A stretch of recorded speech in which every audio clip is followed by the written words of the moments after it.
Plus de 1200 corps de soldats ukrainiens entassés dans des camions frigorifiques, bloqués à la frontière.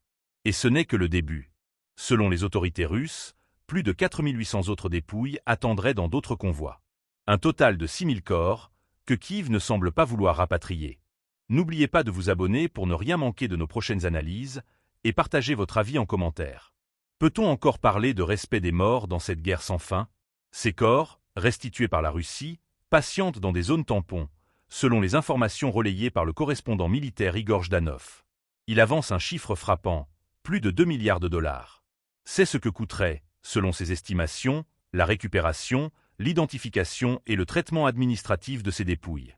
Une dépense que Kiev chercherait à éviter depuis le début du conflit, affirme-t-il. Mais au-delà de l'aspect financier, plusieurs obstacles empêcheraient ces rapatriements. D'abord logistique. Pour Moscou, Kiev ne disposerait tout simplement pas de l'infrastructure nécessaire pour recevoir un tel afflux de corps. Ensuite, politique. Rapatrier des milliers de soldats morts, c'est reconnaître des pertes colossales, à rebours du discours officiel sur la résistance active et les contre-offensives. Pour un pouvoir ukrainien déjà sous pression, exposer cette réalité pourrait fragiliser la cohésion nationale.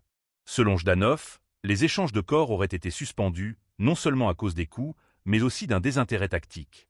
Il affirme que certaines unités ukrainiennes ont abandonné leurs propres morts sur le champ de bataille. S'ils ne récupèrent même pas leurs hommes, pourquoi se soucieraient-ils de ceux envoyés par l'ennemi? Une déclaration volontairement accusatrice, mais qui révèle un climat de brutalité totale où les morts deviennent invisibles. La Russie, en publiant ces chiffres, joue sur un registre symbolique puissant.